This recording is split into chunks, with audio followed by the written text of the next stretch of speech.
Hello and welcome to another Maths Core 1 revision video. Today I'm going to look at graphs and transforming graphs. So first off, some graphs that you should know.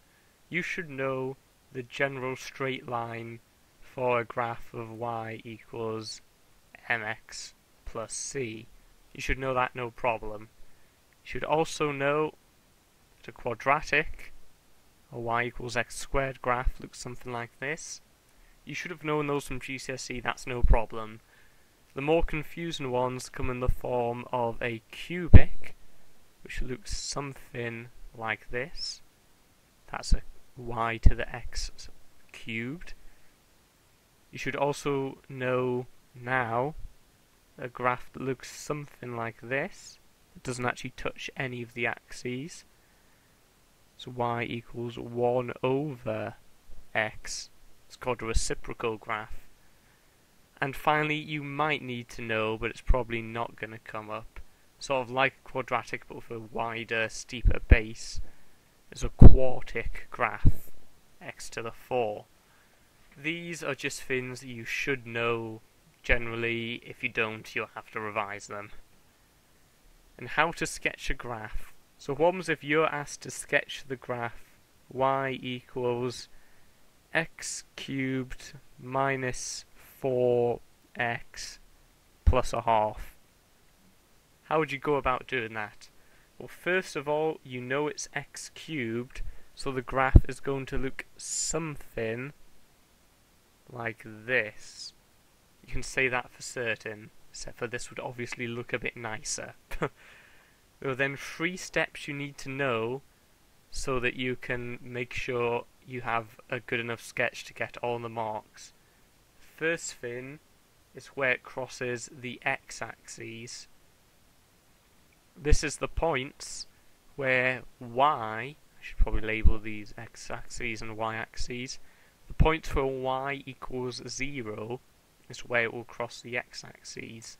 So you simply put y equals 0 into this equation and you will get 3 answers by factorising it, which won't be a fun job. They'll probably give you a nicer equation than this that actually works, and it will get you your coordinates for these 3 points. The second thing you need to know is where it crosses the y-axis. For this you do the opposite. You put x equals 0 into here, you get a value, and it will tell you where it crosses the y-axis. In this case it would end up as a half, so this would actually be slightly higher than it is in my diagram. And the third thing you need to know is, are there any turning points? Turning points.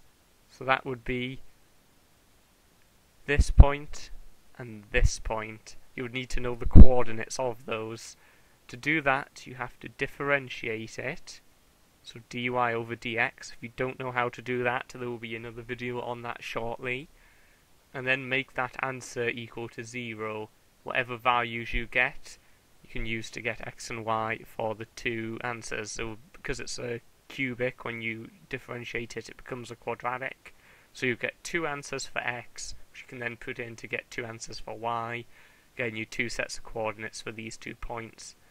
So the 3 steps of y equals 0, x equals 0, dy over dx equals 0 are what you have to do if you need to sketch a graph. Now on to transformations of graphs. The first 2 I'm going to look at is shifting it, which is simply just moving it along one of the axes. And to shift along the y-axis, you add whatever the scale factor is, or the amount you want to move it, to the whole of the equation. So to the whole thing. So f of x, if I wanted to shift that b spaces up the y-axis, it would simply become f of x plus b. So say, some real examples, if I wanted to move this up the y-axis 4 points, it would become y equals x squared plus 4. If I wanted to move this cubic down the y-axis by 7 points, it would become y equals x cubed minus 2x minus 7. As simple as that. But when it gets to shifting on the x-axis, it's a bit more complicated. Rather than adding the amount of points you want, you take away the amount of points you want to move it along the x-axis from the x value. So it's getting a bit more complicated here. The x value. So let me show you what I mean. F of x would become f of x minus b. I'm taking it away before I've done the function. So if we use our real examples, if I want to move 4 places to the right, so that's moving 4 positive places along my x-axis, this would become y equals x minus 4 then squared. If I want to move 7 places negatively along the x-axis, that's to the left, this would become y equals x plus 7 then cubed minus 2x plus 7. So you see that I'm doing it to the x value before anything else happens, and I'm doing the reverse sign. So in this case I'm moving plus 4 spaces, in this case I'm moving minus 7. So that one's a bit more complicated. On to stretches now. If I want to stretch up the y-axis, I simply times by the scale factor to the whole thing. So f of x would become the scale factor times f of x. As simple as that. So I wanted to times the, if I wanted to stretch this by 2 up the y-axis, be y equals 2x squared. Simple as that. If I wanted to stretch this by a half up the y-axis, it would become y equals a half x cubed minus 2x. Simple as that, just times in my scale factor to the full thing. And again, it's a bit more complicated when it's the x-axis.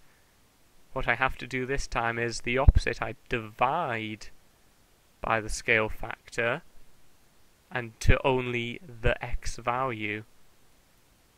So similar to what I had to do on the last page, f of x would become f of x divided by the scale factor. I'm doing that before I've done my function. So y equals x squared, if I want to stretch it by scale factor 2 along the x-axis, that would become y equals x divided by 2 then squared. If I wanted to stretch it by a half along the x-axis, it would become y equals, it would be x divided by a half, which is the same as x times 2, 2x, then cubed, minus 2, 2x. So I'm doing it to the x value before I've done anything else, and here I am timesing, I'm stretching by a scale factor of 2, and here I am timesing by a scale factor of a half, because I have to do the opposite sign for it being the x-axis. And finally, reflecting in the y-axis. Now this can be a bit confusing. The way I like to think of it is reflection through the y-axis is flipping in the direction of the x, and a reflection in the x-axis is flipping in the direction of the y. And you'll make a bit more sense why I think of it like that once I've gone through them. So reflecting in the y-axis, to do this you need to put a negative sign on the x value. So f of x becomes f of negative x. Simple as that. Y equals x squared becomes y equals negative x squared. Y equals x cubed minus 2x, so y equals negative x cubed minus 2 negative x. Reflection in the x-axis, which is flipping it in the direction of the y, that needs a negative sign on the whole fin.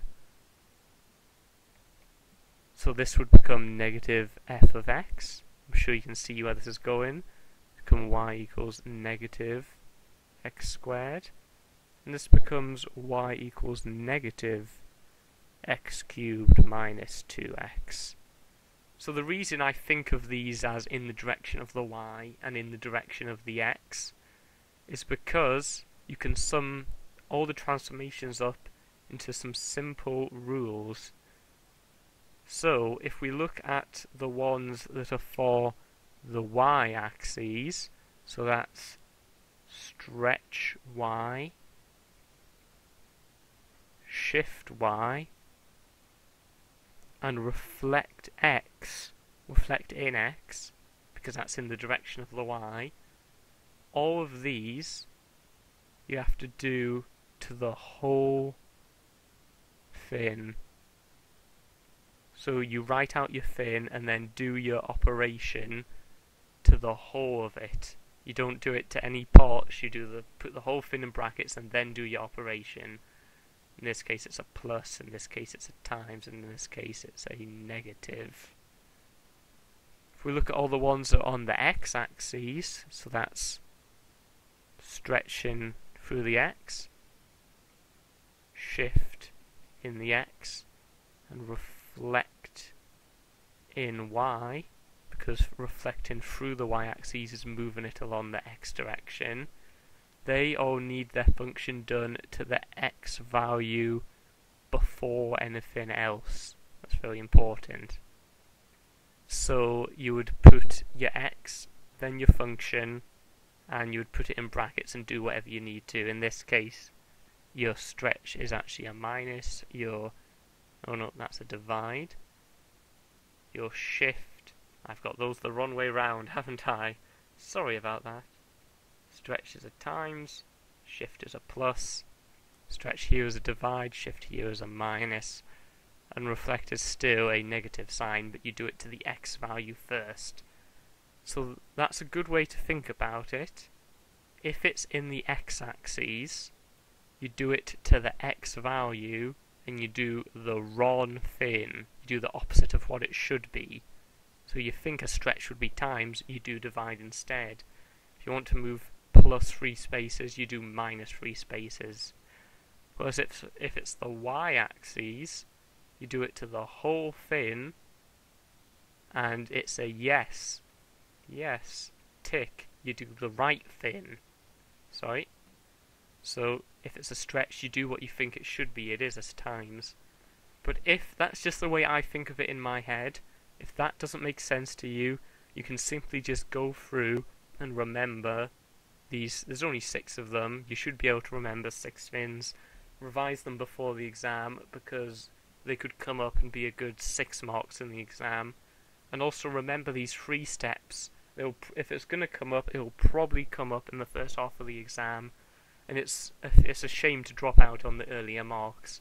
So there are some nice easy steps you can remember: y equals 0, x equals 0, dy over dx equals 0, and you'll get the marks for sketching your graph. There's nothing too difficult there. Again, it is just a case of remembering everything. So I hope this has been remotely useful to someone. I will continue to make these because they help me revise all the topics in Core 1. So thank you, and I'll see you for the next part.